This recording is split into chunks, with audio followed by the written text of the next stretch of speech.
যুবক ছেলেরা যুবক বয়সে গুনাহ করাটা স্বাভাবিক, তাই তো ভাই? যুবক বয়সে পাপ করা সাধারণ ব্যাপার। এই সময় শয়তান বেশি ধোঁকা দেবে।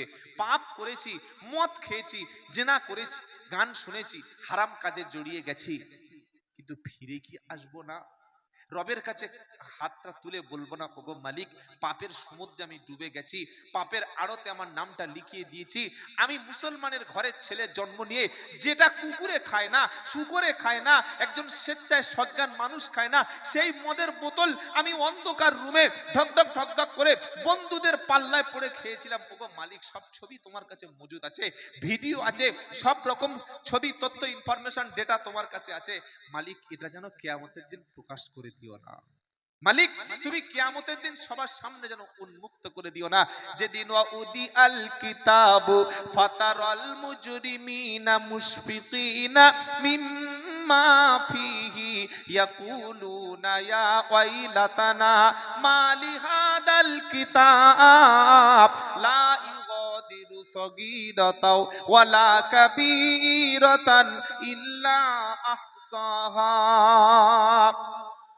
15 পারা সূরা কাহফের 49 নম্বর আয়াতে আল্লাহ বলছেন, যেদিন পাপিষ্ট ব্যক্তিগুলির হাতে আমলনামা দেওয়া হবে, আর আমলনামা পেয়ে ভয়ে তারা একদম ভয়ে ভীত সন্ত্রস্ত হবে। তারা বলবে, মা লিহাদাল কিতাব, এই কি ধরনের আমলনামা সাথে পেশ করা হলো?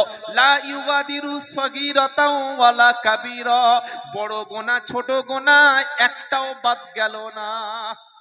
আহা, কার কি ক্ষতি করেছি, কোথায় কোন পাপ করেছি, একটাও ছাড় দিল না, একটাও বাদ গেল না। বন্ধু বান্ধবের পাল্লায় পড়ে অনেক পাপ করেছো ভাই, কিন্তু ফিরে এসো রবের দিকে। তোমার রব তোমাকে অনেক বেশি ভালোবাসে।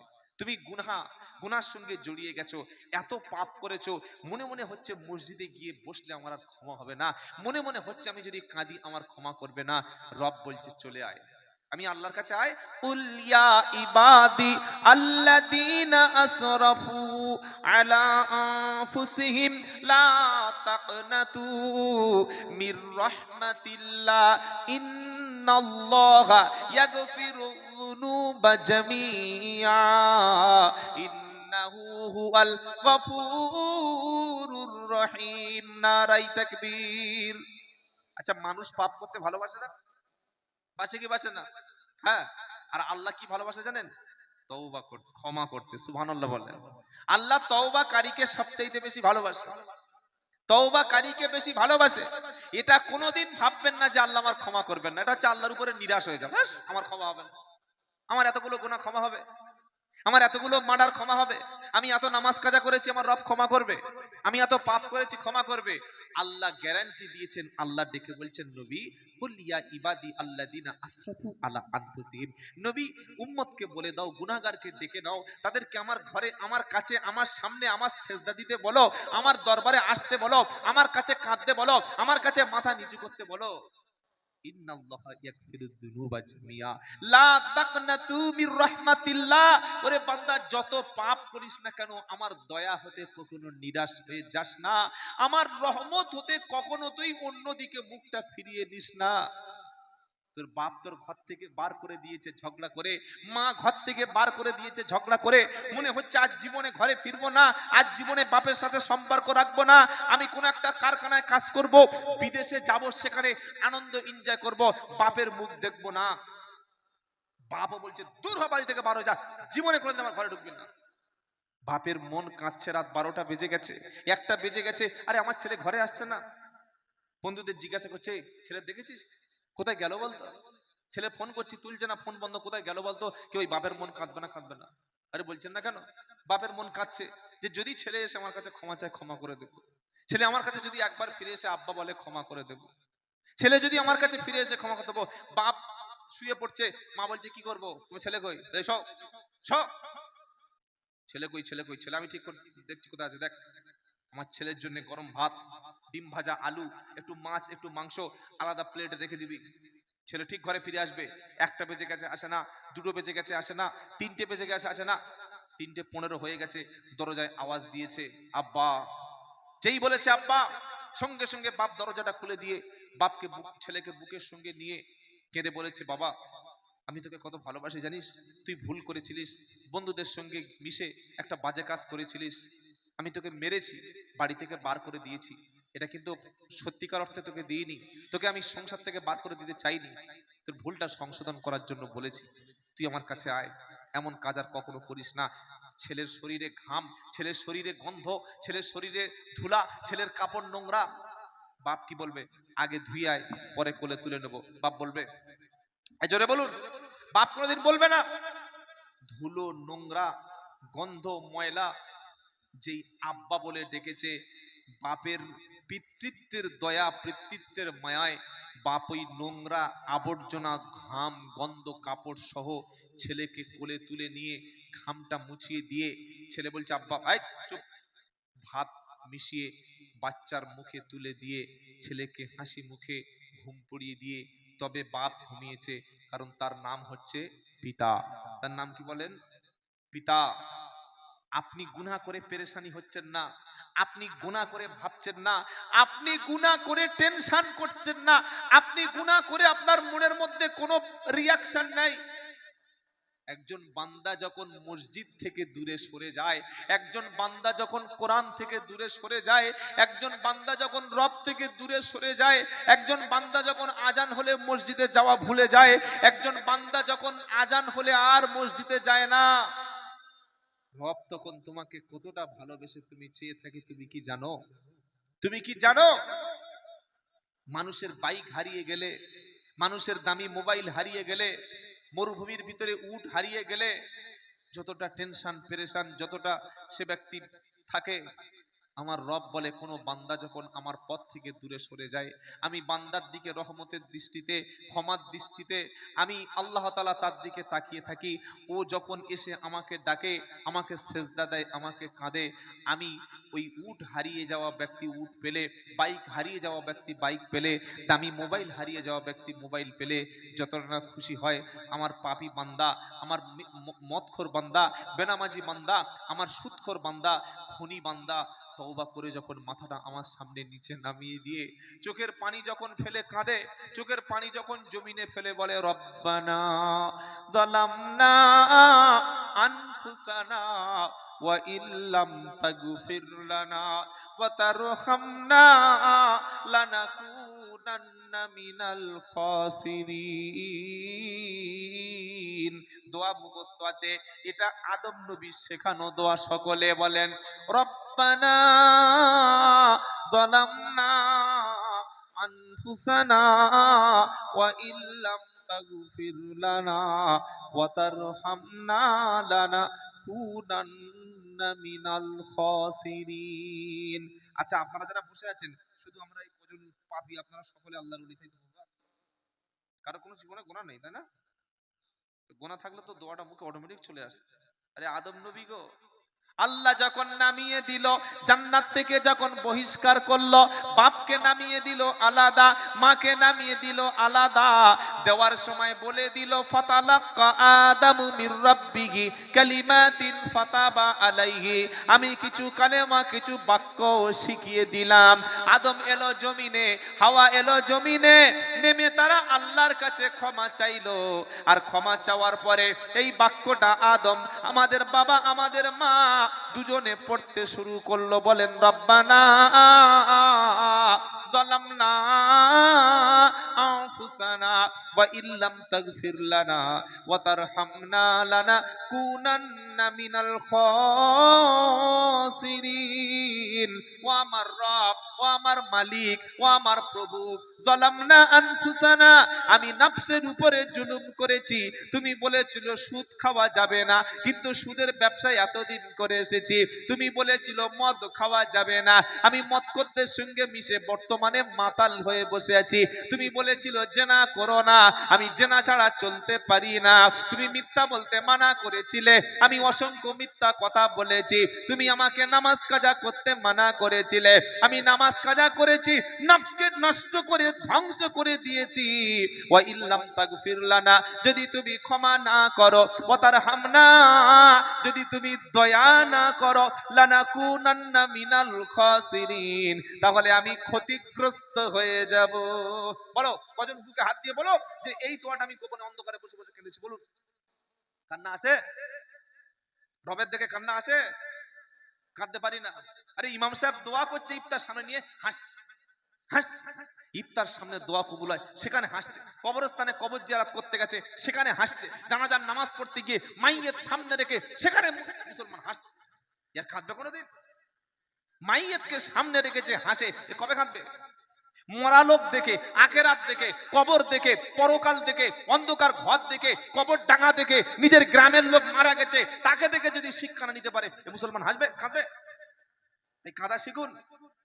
কাঁদা যদি, কাঁদতে যদি না দুনিয়া শিখতে পারেন, এমন একটা সময় আসবে কেঁদে চোখের পানি শেষ হয়ে যাবে, রক্ত শেষ হয়ে যাবে, চোখ থেকে রক্ত শেষ হয়ে গিয়ে কান্নার পানি, রক্ত সব শেষ, কান্না থামবে না, কান্না থামবে না। এটা আখেরাতে কাঁদবো না দুনিয়াতে কাঁদবো? বলেন। কাঁদার জায়গা দুনিয়া। কাঁদার জায়গা কোথায়? দুনিয়া।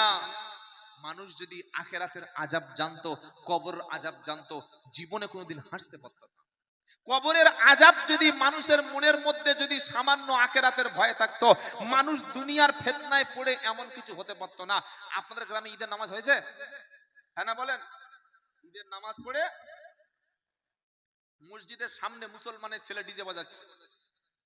এক সপ্তাহ, এক সপ্তাহ মসজিদের সামনে ডিজে। হিন্দুরা করলে খুব অপরাধ না?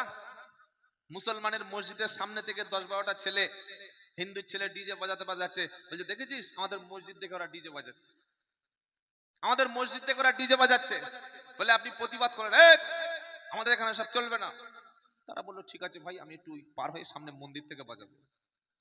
আর আপনার ঘরের ছেলে, আপনি হিন্দু ভাইকে একজন ডিজে বাজার থেকে তেড়ে গেলেন, এই মসজিদের সামনে চলবে না। ঈদের নামাজের পরে মসজিদের সঙ্গে গেট করে ডিজে বক্স এনে 3 দিন 4 দিন মানুষকে ঘুমোতে দেয় না। এই অপরাধটা পাড়ায় হচ্ছে না, হয় না বলুন?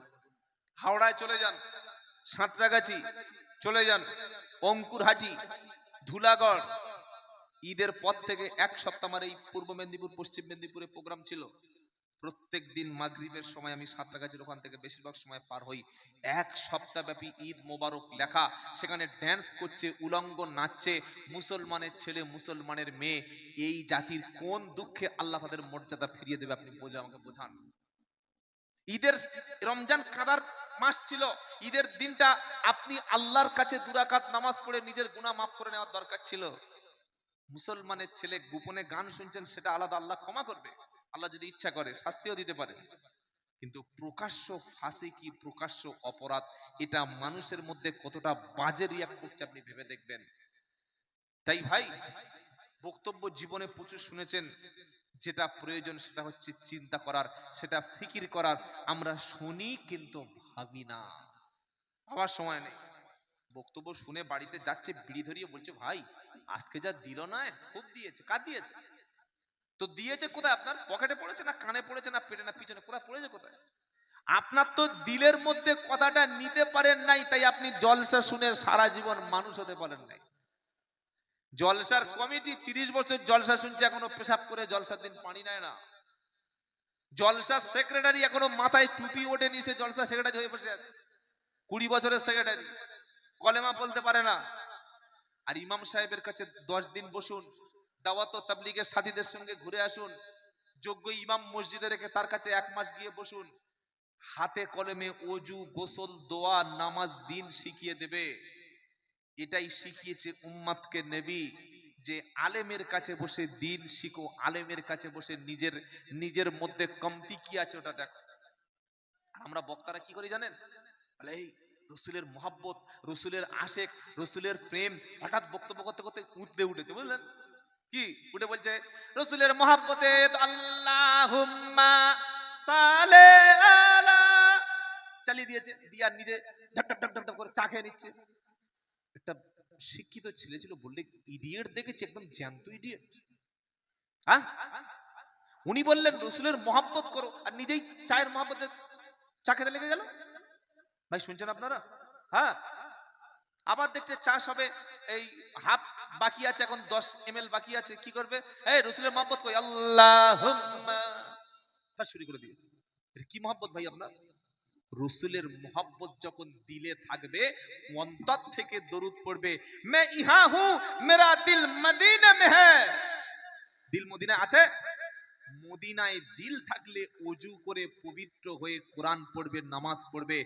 আজ থেকে প্রত্যেকের, আমি আব্দুল্লাহ জুবাইর হাত দুটো ধরে বলে যাচ্ছি, যুবকদের, মুসলমান ভাইদের, মায়েদের, বোনেদের বলে যাচ্ছি, তওবা করে এখান থেকে, আচ্ছা মাশাআল্লাহ, তওবা করে এখান থেকে বাড়ি ফিরবেন। জীবনে কখনো আমি রবের সিদ্ধান্তের বাইরে চলবো না, বলুন ইনশাআল্লাহ। শেষ কথা বলছি, কোনদিন মসজিদের সঙ্গে সম্পর্ক নষ্ট করবেন না, মসজিদের সঙ্গে সম্পর্ক করুন। আল্লাহর কোরআন, এটা কার কিতাব? ভালো করে দেখুন, এটা কার কিতাব? জোরে বলুন।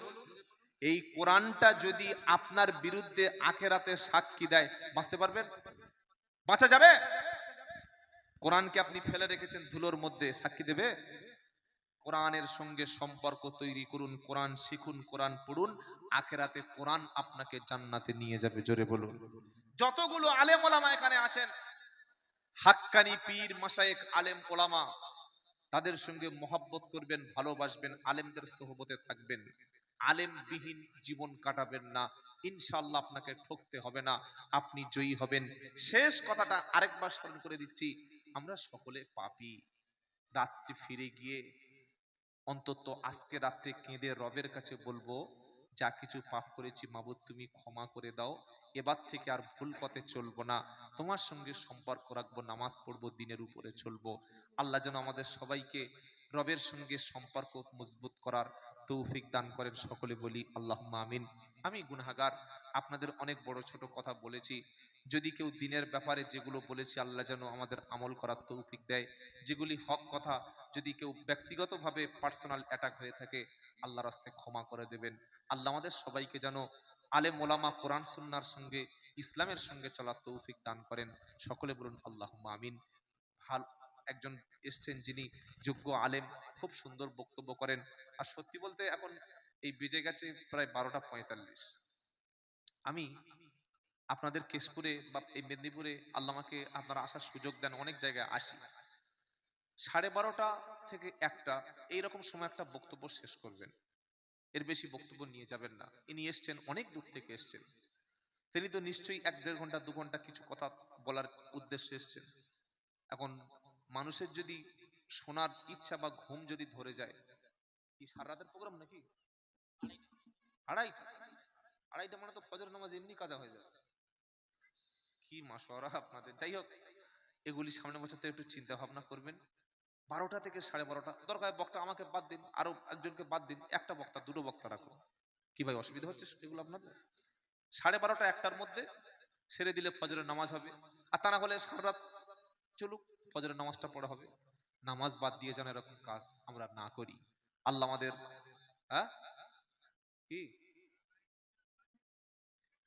হ্যাঁ, ওই ওই ওই ওই- ওই রোগটা তো আপনি ঠিক ধরতে পেরেছেন। যাই হোক, একবার সকলের তাকবীর দেন, নারাই তাকবীর। এই ভাইয়ের সঙ্গে আপনাদের দুশ্মনী আছে নাকি?